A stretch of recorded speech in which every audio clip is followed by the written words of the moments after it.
మన ప్రభువైన యేసుక్రీస్తు నామములో చేరి వచ్చిన నా ప్రియ సంగమా, మీ అందరికీ నా హృదయపూర్వక ధన్యవాదాలు తెలియపరుస్తున్నాను. బాగున్నారా?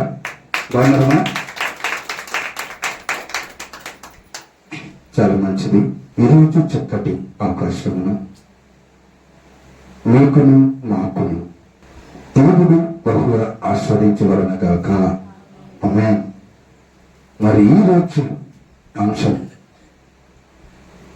మరణము వరకు ఏ నిరీక్షణతో కలిగి ఉండాలి అనే అంశంతో మీ అందరితో నేను పంచుకోవాలనే ఆశ ఉందా? మీ అందరికీ ఆశ ఉంటే ఏం చేయాలి? అంతేనా? దేవునికి మహిమ కలుగున కాక. చాలా చక్కగా మీరు మాటలు వినాలి. ఎందుకంటే మరణము వరకు ఏ నిరీక్షణతో నీవు ఉండాలి? నీ పుట్టినప్పుడు నుండి మరణము వరకు నిరీక్షణ అనేది ఉంది. గోల్ అనేది ఉంటుంది. ఒక మానవునికి ఒక ఉద్దేశం అనేది ఉంటుంది. మానవునికి ఆశ అనేది ఉంటుంది. మానవునికి అది ఆశ దేవుడు కోరుతున్నాడు. మరి నిరీక్షణ మరణము వరకు ఏ నిరీక్షణ కలిగి ఉండాలి? నిరీక్షణ అంటే ఏంటిమా? వేచి ఉండడం, ఎదురు చూడడం. మరి ఏ నిరీక్షణతో మనం బ్రతుకుతూ ఉన్నాం? ఏ నిరీక్షణ కలిగి ఉండాలి?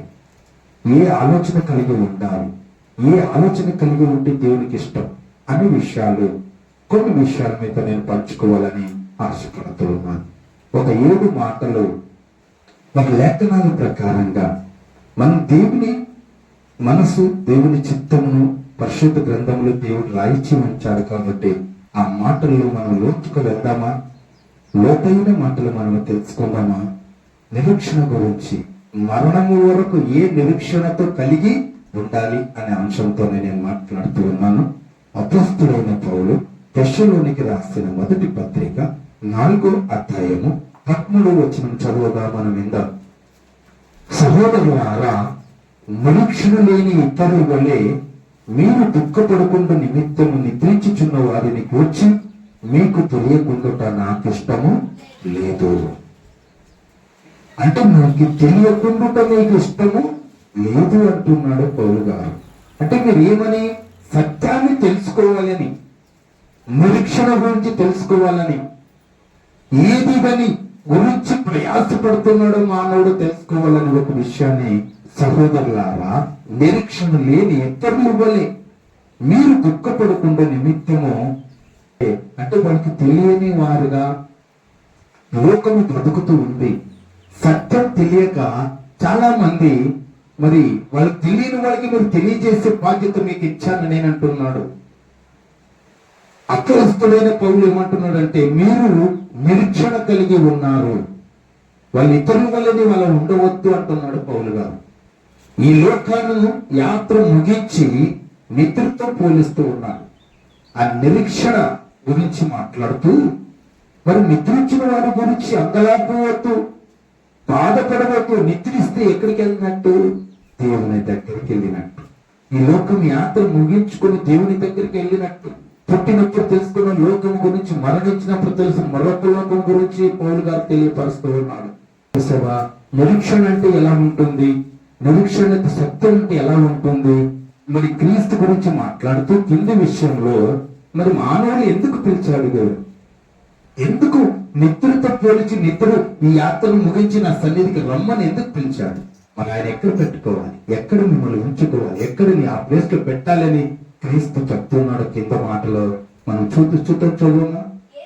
యేసు మృతి పొంది తిరిగి లేచనని నీవు నమ్మిన ఎడలా అదే ప్రకారం యేసునందు నిద్రించిన వారిని దేవుడు ఆయనతో కూడా వెంట పెట్టుకుని వచ్చును. ఆయన వెంట పెట్టుకుని రావడానికి నిద్రించాలి. ఈ లోకాన్ని అంత ముగించాలి.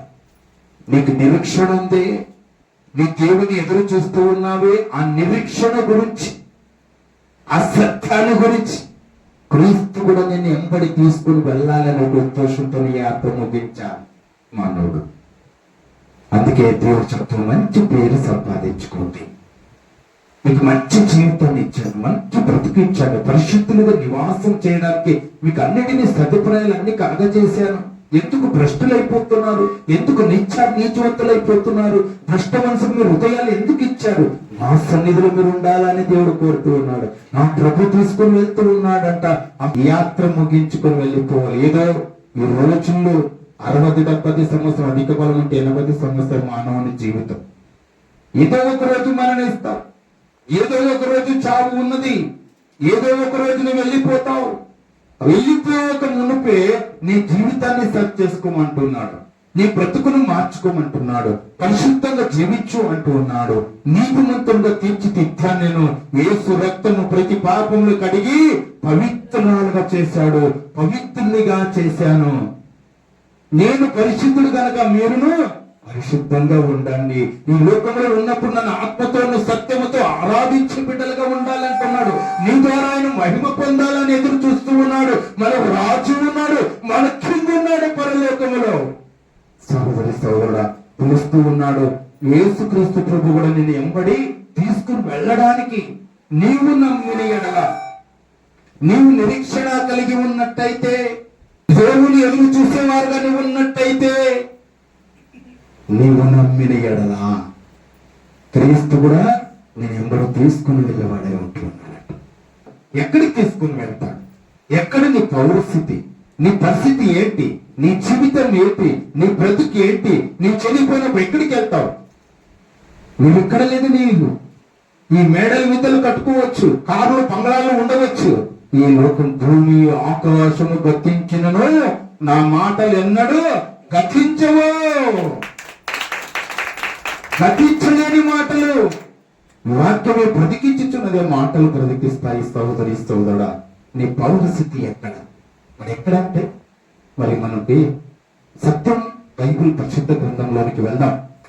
చూడండి, మొట్టమొదటి మాటగా మనం చూసుకున్నాం.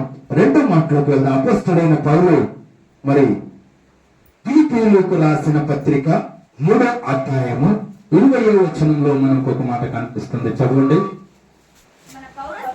మన పౌరస్థితి ఎక్కడున్నట్టమ్మా? కొత్త చెప్పట్లు దేవునికి మహిమకరంగా. నీ పౌరస్థితి ఎక్కడా? పరలోకంలో ఉన్నది. సహోదరి సహోదరుడా, నీ పౌరస్థితి ఎక్కడున్నది? క్రీస్తును నరులారా తిరిగి రమ్మని సెలవిస్తూ ఉన్నాడైనా. ఎందుకు పిలిచాడు? ఆయన ఎంట పెట్టుకుని వెళ్ళడానికి, క్రీస్తుని తీసుకుని వెళ్ళడానికి, ఆయన ఉండే ప్లేస్ మమ్మల్ని తీసుకుని వెళ్ళడానికి. మన పౌరస్థితి ఎక్కడా? చదువు తల్లి, మన పౌరస్థితి పరలోకములో ఉన్నదని, అక్కడ నుండి ప్రభు అయిన యేసుక్రీస్తు నీ రక్షకుడు. ఎవరు నిన్ను రక్షించేవాడు? క్రీస్తు రక్షించేవాడు. క్రీస్తును ఏమంట? కనిపెట్టుకుని ఉన్నాము. ఎవరిని కనిపెట్టుకున్నావు? యేసుక్రీస్తు ప్రభుని కనిపెట్టుకున్నావు. ఆ కనిపెట్టడం ఏమంట? నిరీక్షణ. ఆ కనిపెట్టడమే నిరీక్షణ. ఎదురు చూడడమే నిరీక్షణ. నీ పౌరస్థితి ఎక్కడ? పరలోకం. యేసుక్రీస్తు ప్రభునందు నిద్ర ఇచ్చిన వారు ఎక్కడ ఉంటారంట? పౌరస్థితిలో ఉంటారు. మరొకసారి చదువుమా. పౌరస్థితి పరలోకంలో ఉన్నదని, అక్కడ నుండి ఎక్కడన్నాడా? పరలోకమందు నుండి ప్రభు అయిన యేసుక్రీస్తు మన రక్షకుని నిమిత్తము కనిపెట్టుకుని ఉన్నాము. కనిపెట్టడమే నిరీక్షణ. సహోదరి సహోదరుడా, సత్యాన్ని తెలుసుకోండి. మరణించిన పౌరస్థితి ఎక్కడ ఉంది? మరి ఈ లోకంలో ఎలా ఉండాలి? ఆ పౌరస్థితి చూడాలంటే, యేసుక్రీస్తు ప్రభు నేను పరలోకాన్ని చేర్పించాలంటే, నీ రక్షకుడు పరలోకాన్ని చేర్పించాలంటే నీ స్థితి ఎలా ఉండాలి? నీ బ్రతుకు ఎలా ఉండాలి? ఈ లోకంలో నీవు ఎలా జీవించాలి? యథార్థంగా జీవించాలి. ఆయన మాట శ్రద్ధగా వినాలి.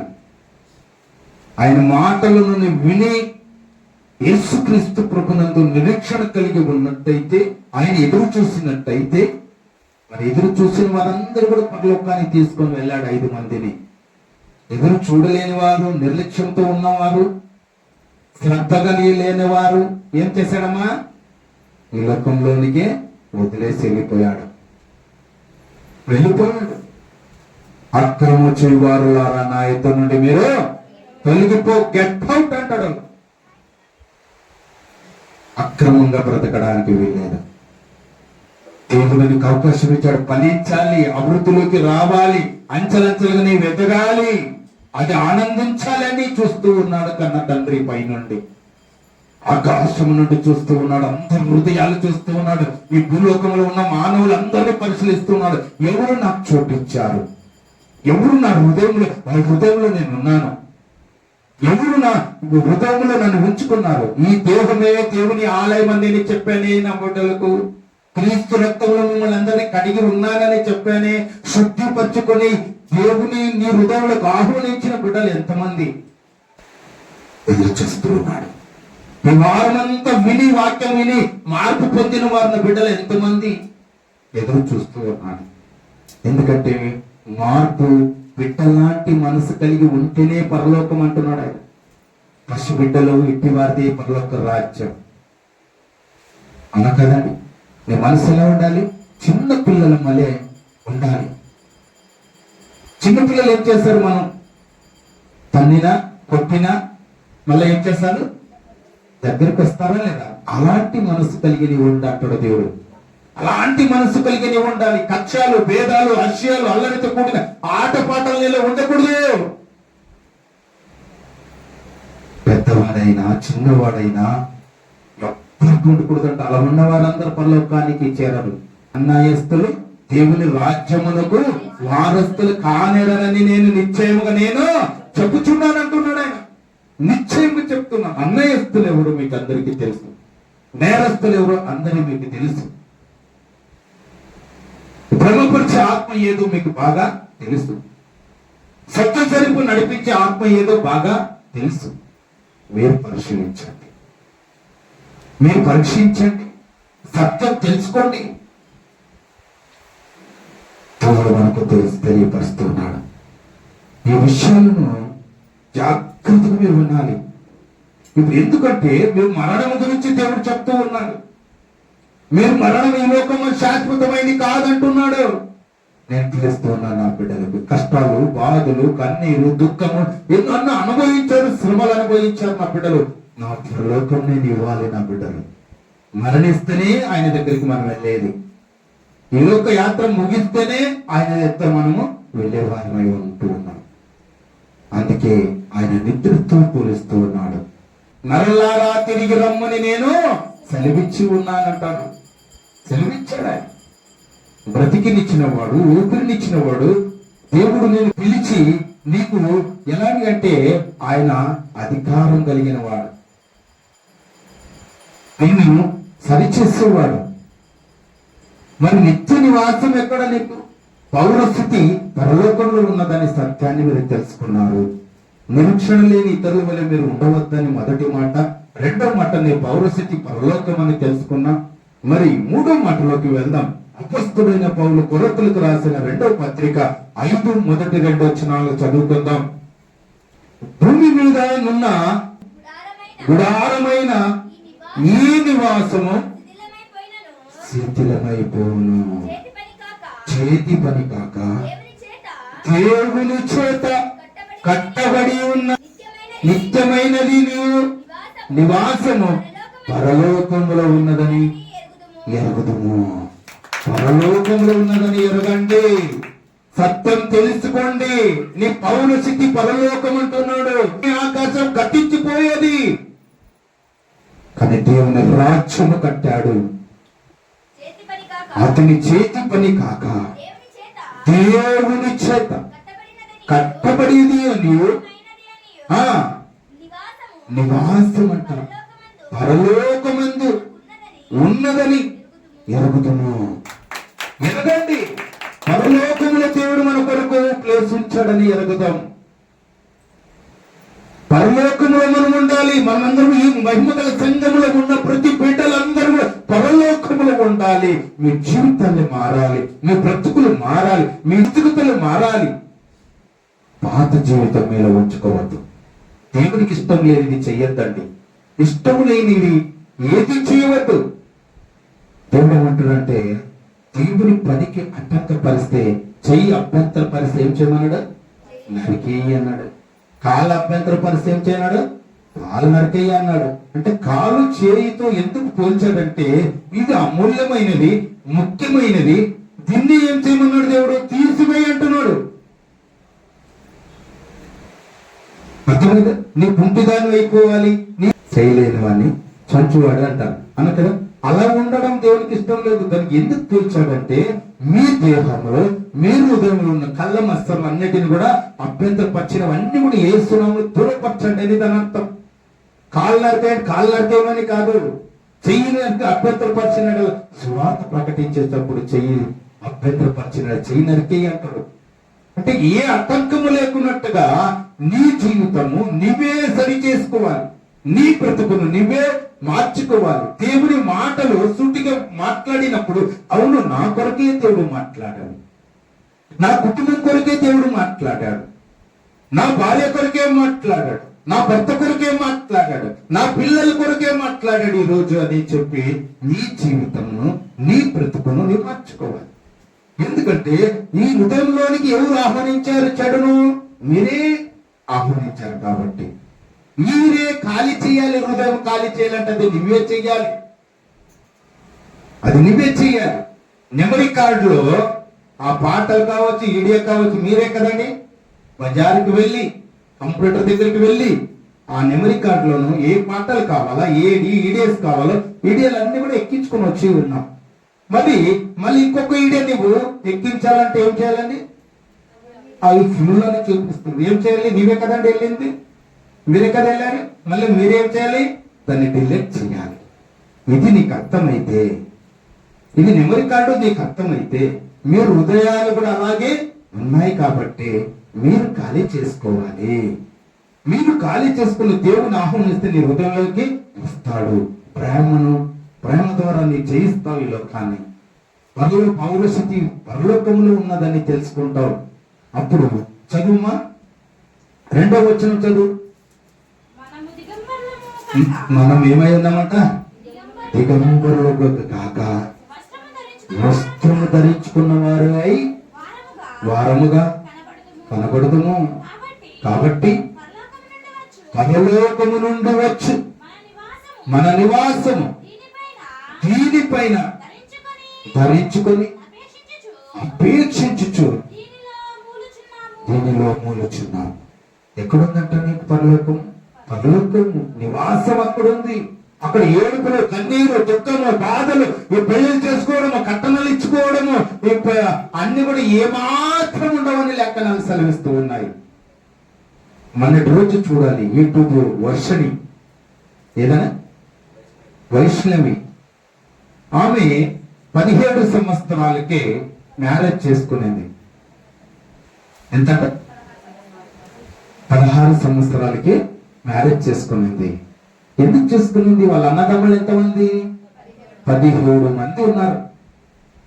17 మందికి నచ్చి చెప్పింది, అమ్మా నీకు వయసు లేదు, నీవెవరో ఒకడు వాడు పానీపూరి తినిపించేవాడు ఎంత పడితే మాత్రమే నువ్వు బలి అవుతున్నావు.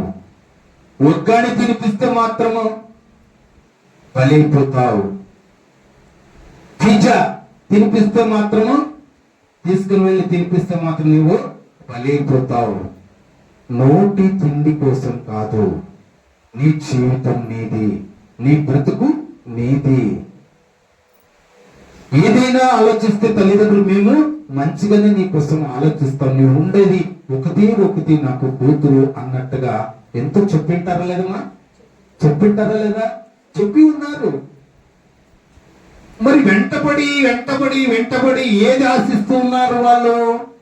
ప్రేమిస్తున్నారు. నువ్వు లేకపోతే నేను బ్రతకలేను, నువ్వు లేకపోతే నేను జీవించలేను, డైలాగులు నమ్మేసింది అమ్మాయి. నమ్మేసి ఇంటి వాళ్ళందరూ కూడా నమ్మిచ్చేసింది. ఇంకేదో ఆశపడింది కదా, లేక లేక మా చెల్లి, లేక లేక నాకు కూతురు ఒత్తే ఉంది అని మ్యారేజ్ కూడా చేశారు. మ్యారేజ్ చేసి వాళ్ళ ఇంట్లోనే పెట్టుకున్నారు, వాళ్ళ ఇంట్లోనే కూడా ఉండిపోయింది. ఏదో వాళ్ళ అమ్మ వాళ్ళ గొడవ చేశారు అన్నట్టుగా వాళ్ళ ఇంటికి వచ్చారు, అంత మ్యారేజ్ అయిపోయిందండి. కట్న కానుకలు కూడా ఇచ్చారు, బైక్ ఇచ్చారు, డబ్బు ఇచ్చారు, దండ ఇచ్చారు, అన్ని ఇచ్చారు. మరి ఆ పాప 5 నెలలు గర్భిణి. 5 నెలలు గర్భిణి. గర్భిణి అనేది కూడా చూడుకున్నట్టుగా కట్నాలు మీద కట్నాలు అడుగుతూ ఉన్నాడు. ఫస్ట్కి నువ్వే నాకు ఇష్టం అన్నాడు, నువ్వే అంటే నాకు ప్రేమ అన్నాడు. ఇప్పుడు ఎవరి మీద పోయింది ప్రేమ? డబ్బు మీద పోయింది. సరిగ్గా మాట్లాడడం లేదు, గొడవల మీద గొడవలు. ఎక్కడే లేదు నీ ప్రేమ చెప్పండి. డబ్బు మీద మళ్ళింది. డబ్బు తీసుకురా, డబ్బు తీసుకురా, డబ్బు తీసుకురా. ఎప్పుడు చూసిన వాళ్ళ మీదే పడి నీ సస్తూ ఉంటే ఏముంది? నువ్వు డబ్బు కోసం చేసుకున్నావా నన్ను అడిగింది. పెద్ద గొడవలు చేశాడు. వాని గురి అంటే డబ్బు. అనుకున్నదేది డబ్బు. చంపేశాడండి, చంపేశాడు. కత్తితో పొడిచి పొడిచి చంపేశాడు. లోపల బేబీ ఉంది కదండి, కొద్దిగా కనికరం. ఏ దానిపైన ఉంది? డబ్బు పిచ్చి పట్టింది మనకు. డబ్బు మీద ఉంది కాబట్టి ఏది మనకి అనిపించలేదు. అరే ఇంతమంది ఉన్నారు, నేను ప్రేమించి పెళ్లి చేసుకున్నాను, నేను చూసుకోవాలి, వయసు లేకపోయినా కూడా నేను చేసుకున్నానని ఇంగిత జ్ఞానం కూడా వానికి లేకపోయింది. వానికి ఆ జ్ఞానం లేకపోయింది. డబ్బు మీద సహోదరి సహోదర, అలాంటి మోసం చేసే వాళ్ళు చాలా మంది ప్రపంచంలో ఉన్నారు. జాగ్రత్త యవనస్తులు. ఎవరి మాట నమ్మద్దండి. తల్లిదండ్రుల మాట తప్ప ఎవ్వరి మాట నమ్మకూడదు. ఎందుకంటే నెట్టింటి ముంచేస్తారు. ఎవరు ఏం చేయలేరు. 17 మంది ఏం చేశారండి? ఏమన్నా చేశారా? ఊరికే సమాధి మీద పడి సమాధుల దగ్గర పొరలాడితే ఏం వస్తుందా? ఉన్నప్పుడే చూసుకోవాలి. తల్లిదండ్రుల మాట వినాలండి. వినలేకపోతే పరిస్థితి అల్లారా మనమే చూస్తున్నాం. ఇక్కడ మన రాజగంజ్ కాలేజీలో కూడా కొన్ని జరిగాయి కదండి. ఎలాంటి పరిస్థితి చూడండి. ఎవరు చెప్పుకోలేని పరిస్థితి, ఎవరు చెప్పుకోలేని పరిస్థితి. కులాలు వేరు, మతాలు వేరు. మన పౌరస్థితి ఇక్కడ కాదు, పరలోకంలో ఉన్నదని గుర్తించండి. మన రక్షకుడు మనం తీసుకుని వెళ్తాడు. ఆయన క్రీస్తు మమ్మల్ని తీసుకుని వెళ్తాడు పరలోకానికి. పరలోకం ఎవరు చూస్తారు సార్ అంటావా? ఇవి చూపిస్తాడు దేవుడు అక్కడ. ఈ పరలోకం ఇప్పుడు దేవుడు ఈ మాటలను మాట్లాడే మాటలన్నీ కూడా మీకు గుర్తు చేస్తాడు. ఇది మరణం తర్వాత ఏం జరగబోతుందో తెలియపరుస్తూ ఉన్నాడు పరిశుద్ధాత్మ దేవుడు. పరలోకములో జరగవలసింది మరణము తర్వాత నిరీక్షణ గురించి ఇక్కడే నిరీక్షణ ఇచ్చి ఉండాలి. దేవుని ఎదురు చూసే వారికి ఉండాలి. దేవునికి ఇష్టమైన బిడ్డలకు బ్రతకాలి. నీ ఇష్టమును దేవుడు నచ్చిన భలే నమ్మకమైన దాసుడా, భలే నమ్మకమైన దాసుడా, నీ భక్తిని నేను ఒప్పుతిని. కోర్నేలు భక్తి ఒప్పలేదండి, ఏమి యథార్థత ఒప్పలేదండి. దేవుడు చూసాడా లేదా?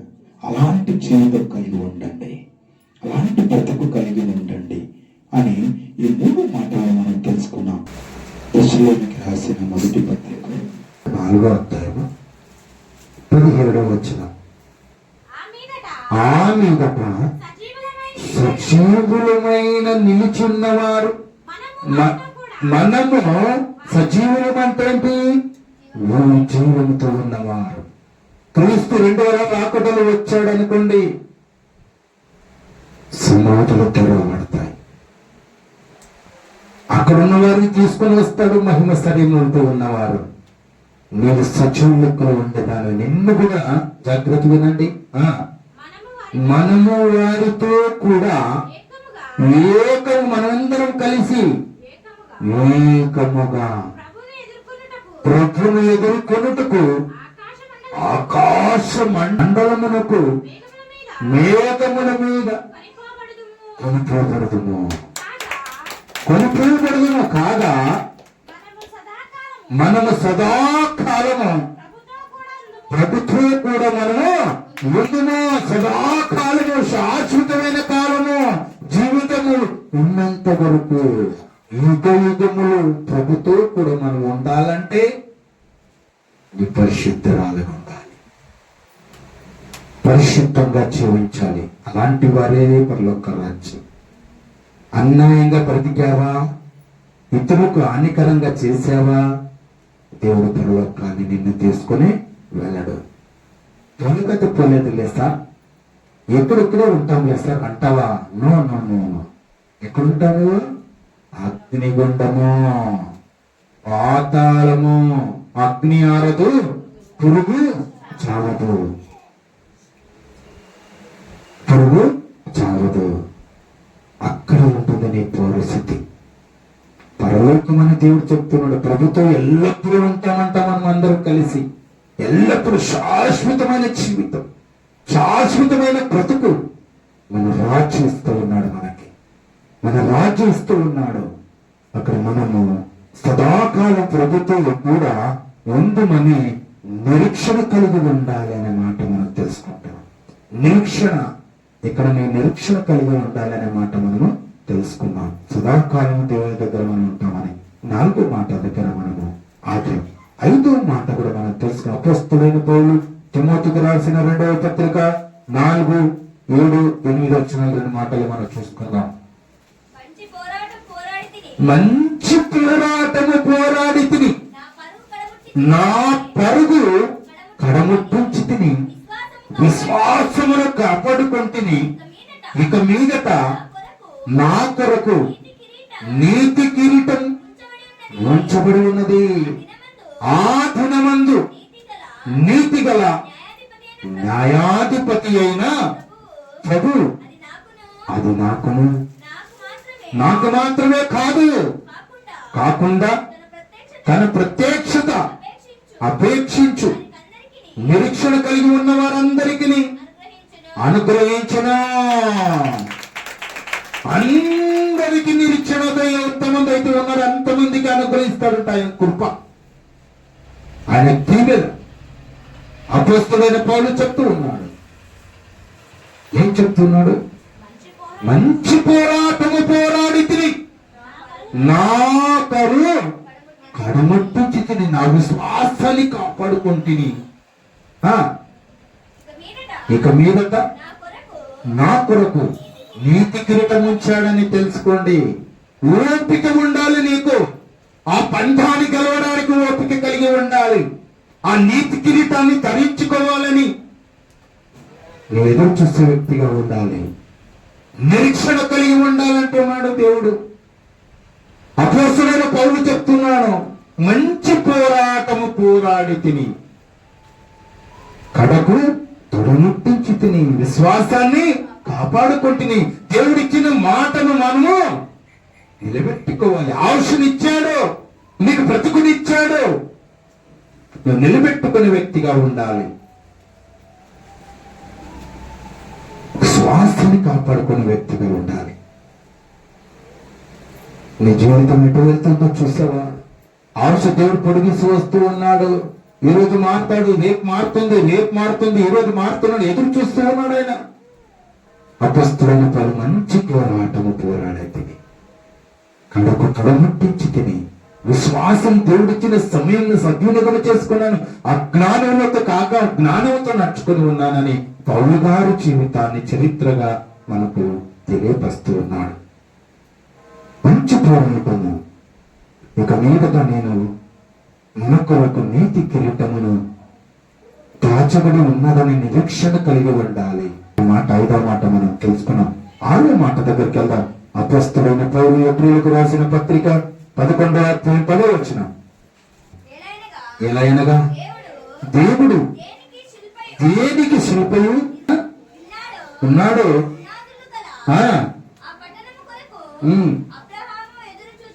ఏ పట్టణం అంటారు? పట్టణం కొరకు. ఏ పట్టణం అది? పరలోకం అనే పట్టణం. అబ్రహాం ఎదురు చూస్తూ ఉన్నాడంట. అబ్రహాం గారు ఎదురు చూస్తూ ఉన్నాడు పట్టణం కొరకు. ఆయన ఎలా చూస్తున్నాడు? అబ్రహాము వలే పునాదులు గల పట్టణమునకు కొరకు ఎదురు చూసేవాడట అబ్రహాము. ఆయన ఎదురు చూస్తూ ఉన్నాడు అబ్రహాం గారు పరలోకాన్ని చేరాలని. ఇప్పటి వరకు చేరారండి. చేరిన వారు పరదేశంలోనే అందరూ ఉన్నారండి. దావీదు కావచ్చు, అందరూ కూడా అక్కడ ఉన్నారు. క్రీస్తు రెండవ రాకడ వచ్చిన తర్వాత క్రీస్తు ద్వారానే మోక్ష మార్గం, నేనే మార్గం, నేనే సత్యం, నేనే జీవం, నా ద్వారా తప్ప తండ్రి యొద్దకు చేరలేననే మాటలు మనం తెలుసుకున్నాం. మరి 6వ మాట కూడా మనం విన్నాం. 7వ మాట దగ్గర కూడా వెళ్దాం. అక్కడ చూడండి, అపొస్తలుడైన పౌలు గారు ఏప్రిల్కు రాసిన పత్రిక 11వ అధ్యాయము 24వ వచనం. మోషే పెద్దవాడైనప్పుడు విశ్వాసాన్ని బట్టి ఐగుప్తు ధనము కంటే క్రీస్తు విషయములో నింద గొప్ప భాగ్యమని ఎంచుకున్నాడు. నిందలన్నీ కూడా ఎంతో గొప్ప భాగ్యమని, క్రీస్తులో వచ్చే నిందలు, స్వార్థకు వెళ్ళినప్పుడు నిందలు, దేవుని పనులు చేసేటప్పుడు నిందలు వచ్చినప్పుడంట ఏమంట? నింద ఎంతో గొప్ప భాగ్యమని ఎంచుకున్నాడట. మరి మీరు కరపత్ర పంచేటప్పుడు ఎవరన్నా తిట్టారనుకో, నేను ఇంకెప్పుడో పోను, నేను పోయినప్పుడు అంతా అక్కడంతా కూడా గలాటికి వచ్చారు. ఎన్ని చెడ్డ మాటలు మాట్లాడారు అనుకుంటున్నాను. నేను సువార్తకు వెళ్ళినప్పుడు ఎన్నో నిందలు, ఎన్నో అవమానాలు నేను పొందుకొని ఉన్నాను. నెక్స్ట్ నేను వెళ్ళను, పాస్టర్ గారు పిలిచినప్పుడు నేను పోను, వెళ్ళనంటే వెళ్ళనని చెప్పేస్తాను, ముఖం మీద చెప్పేస్తాను అనేవాళ్ళు ఉన్నారా లేదా నాయన? ఉన్నారా లేదా? మరి క్రీస్తు ఏమంటున్నాడు ఇక్కడున్నాడు చూడండి. మోషే గారు ఏమంటున్నాడు చదువుమా. మోషే పెద్దవాడైనప్పుడు విశ్వాసము, దేవుడిచ్చిన విశ్వాసాన్ని బట్టి ఐగుప్తు ధనం అంటేనా దండిగా ఐశ్వర్యమును, ధనమును, బంగారు నాణ్యాలు అన్ని కూడా ఉన్నాయంట అక్కడ. ధనము కట్ట అన్నిటికన్నా వచ్చిన మాణిక్యాలు అన్ని కూడా అన్నిటికన్నా క్రీస్తు విషయంలో నిందలు, అవమానాలు, నిందలు, దుర్భాష మాటలు, దేవుని పనులు చేసేటప్పుడు అవమానాలు, చెడ్డ మాటలు, ఇతరులు మాట్లాడడం, అవన్నీ కూడా నింద గొప్ప భాగ్యమని ఎంచుకున్నాడంట. అల్పకాలము అనుభవించుట కంటే దేవుని ప్రజలతో శ్రమ అనుభవించుట మేలని యోచించాడంట, ఆలోచించాడంట.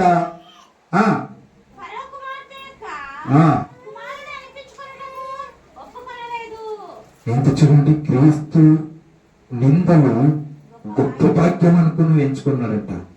మీకైతే మందిరానికి వచ్చిన వారు మీరు మందిరానికి రావద్దండి, 9 గంటలంటే 9 గంటలే ప్రారంభిస్తూ ఉంది సంఘం. నిబంధనలు ఉన్నాయి, క్రమశిక్షణ కలిగి ఉన్నాం. ఈ జీసస్ కాలింగ్ మినిస్ట్రీ 9 అంటే 9కి, 11:30కి వదిలేస్తాం. 9కి స్టార్ట్, ఎండింగ్ 11:30. ఈ క్రమం. ఈ క్రమంలోనే ఈ 9 గంటలకు మీరు వెళ్తూ ఉన్నారు. మీరు 9 అంటే 9 కరెక్ట్ వస్తే మీకు బంగారం ఇస్తాం, డబ్బు ఇస్తాం. మీకు ఏం కావాలా? వాహనం కావాలా, బైక్ కావాలా, కారు కావాలా అన్నారు అనుకోండి, ఎక్కడికి వెళ్తారండి? మందిరానికి వస్తారా? బంగారు దగ్గరికి పరిగెత్తుతారా? బంగారు దగ్గరికి ఖాళీ, ఇక్కడంతా ఖాళీ. ఏదో ఒక రోజు సార్ మేము వెళ్తాం, వాళ్ళు ఇస్తారు కాబట్టి ఒక రోజు ఎంత దోసుకుని వచ్చేస్తాం, మళ్ళీ వస్తాం. ఏదో క్షమాపణ, క్షమించే దేవుడు, కరుణామయుడు, కన్న తండ్రి కాబట్టి క్రీస్తు, నాకేదో క్షమాపణ కోరుకుంటాం. మాకు కావాల్సింది ఏది? బంగారు. మాకు కావాల్సింది ఏది? Bike, car. మీ ఆశ ఎలా ఉంది చూడండి. మరి మోషే గారు కూడా మానవుడే. ఈ లోకంలో జీవించిన వ్యక్తే. నువ్వు ఎలా వచ్చావో తల్లి గర్భంలో నుండి ఆయన కూడా అలాగే వచ్చాడు. ఐగుప్తు తన్ము కంటే నిందలు గొప్పవని ఎంచుకున్నాడంట. క్రీస్తునందు నిందలు గొప్పవి. ఐశ్వర్యం మీలాగా ఇప్పుడు చెప్పారు బంగారు దగ్గర వెళ్ళిపోతామని. అలాంటి మీలాంటి విశ్వాసం కాదు ఆయనకు ఉండేది, మీలాంటి భక్తి కాదు ఆయనకు ఉండేది. ఆయన లేకపోతే చరిత్రలో ఆయన పేరు రాసి ఉండడు. దేవుడు రాసి ఉండడు. పౌలు గారు హింసకుడు, దూషకుడు ఏమయ్యాడు? పౌలుగా మార్చాడు. సౌలుగా ఉన్నప్పుడు ఏం చేశాడు? హింసకుడు, దూషకుడు, మర్డర్ చేసేవాడు, మానభంగాలు చేసేవాడు, క్రైస్తవులు చూసిన వెంటనే చంపేసేవాడు. అలాంటి క్రూరమైన వాడు, దుర్మార్గుడు అని కూడా మనం అనవచ్చు. అలాంటి వానికి గొప్ప మార్పును తీసుకుని వచ్చాడు దేవుడు. గొప్ప మార్పు వచ్చింది ఆయనలో. ఆయన హింసకుడు, దూషకుడు, అలాంటి వాణ్ణి దేవుని దర్శనమునిచ్చి వెంటనే మార్పు, ఒక క్షణములోనే ఆయన గొప్ప మార్పు వచ్చిందండి. వచ్చిందా లేదా? మరి ఎంతో ఆయన క్రైస్తవులు హింసించేవాడు, మరలా ఆయన ఏం చేశారంట? చంపేశారండి. ఆయన గొప్ప మార్పు వచ్చిన ఒకప్పుడు చూస్తూనే పరిగెత్తే వాళ్ళంతా ఆయన వచ్చాడని చెప్పి, సౌలు గారు వచ్చారని చెప్పి పరిగెత్తుకొని వెళ్ళేవారు. ఇప్పుడు దేవుని చేత పట్టుకొని, బైబిల్ చేత పట్టుకొని సువార్త ప్రకటించేటప్పుడు ఆయనకు రాళ్ళు రులుతూ ఉన్నారు, చెత్త మాటలు పలుకుతూ ఉన్నారు. ఆ భయం అనేది పోయింది. అంటే దుర్మార్గులకు ఉన్న విలువ మంచివారికి లేదన్నట్టుగా ఉంది. మారినప్పుడు దేవుని కొరకు నిలబడ్డాడు, దేవుని ప్రభు కొరకు నిలబడ్డాడు. ఎన్ని నిందలు, అవమానాలు వచ్చినా కూడా ఆయన నిలబడ్డాడు. అక్కడ మోషే గారు కూడా పెద్దవాడు అయినప్పుడంట ఏమంటున్నాడు? నిందలు గొప్పవి, ఐశ్వర్యము కన్నా, ధనము కన్నా, ధాన్యము కన్నా క్రీస్తునందు నిందలు గొప్పవని ఎంచుకున్నాడంట. ఎంత చక్కటి మాట అండి. అలా ఉన్నారు కాబట్టి వాళ్ళు దేవుడు పరిశుద్ధ గ్రంథములో వాళ్ళ పేర్లు లిఖితం చేశాడు. పరిశుద్ధ గ్రంథంలో పేర్లు లిఖితం వాళ్ళ జీవిత చరిత్రలో రాసి ఉంచాడు పరిశుద్ధాత్మ దేవుడు. ఎంత చక్కటి మాటలు మనకు. మోషే అబ్రహాం గారు పరలోకం వైపు చూశాడంట. ఆ పరలోకంలో ఉండాలని కోరుకున్నాడంట. అక్కడ మనం ముందు చూడాలని మోషే గారు నింద గొప్ప అని ఎంచుకున్నాడండి. 7 మాటలు విన్నారు. 7 మాటలు మరొకసారి మరణము వరకు ఏ నిరీక్షణ కలిగి ఉండాలి అనే మాటలు అంశంతో మనం చెప్పుకున్నాం. మొట్టమొదటి మాట మరొకసారి జ్ఞాపకం చేసుకుందాం. సహోదరులారా, నిరీక్షణ లేని ఇతరుల వలె మీరు దుఃఖపడుకుండా నిమిత్తము నిద్రించిన వారు గూర్చి మీరు వేడవద్దండి అనే మాట మొట్టమొదటి మాట. మీ పౌరస్థితి ఎక్కడంట? పరలోకంలో ఉన్నదని నీవు నిరీక్షణ కలిగి ఉండాలని రెండవ మాట. మూడో మాట, నిత్యమైన నివాసము పరలోకంలో ఉన్నదని నిరీక్షణ కలిగి ఉండాలి అనే మాట మూడో మాట మనం తెలుసుకున్నాం. నాలుగో మాట, మనము సదాకాలము ప్రభుతో కూడా ఉందుమని నిరీక్షణ కలిగి ఉండాలనే మాట మనం 4వ మాటలో తెలుసుకున్నాం. 5వ మాటలో, ఇక మీదట మనము కొరకు నీతి కిరీటము ఉంచబడి ఉన్నదని నిరీక్షణ కలిగి ఉండాలి అనే మాట 5వ మాట మనం తెలుసుకున్నాం. 6వ మాట, మరి అబ్రహాము వలె పునాదులు గల పట్టణము కొరకు నిరీక్షణ కలిగి ఉన్నాడంట అబ్రహాం గారు. మరి 7వ మాట, మోషే కలుగుతో బహుమానము దృష్టికి యేసుక్రీస్తునందు నిందలు గొప్ప భాగ్యమని ఎంచుకున్నారంట. ఈ 7 మాటలు కూడా మీరు విన్నారు. మరి మాటలను మీకు మరి గుర్తుండి మరి పౌరస్థితి గురించి మరి 7 మాటల గురించి దేవుడి వాక్యాన్ని దీవించి బలపరచును గాక. ఆమేన్.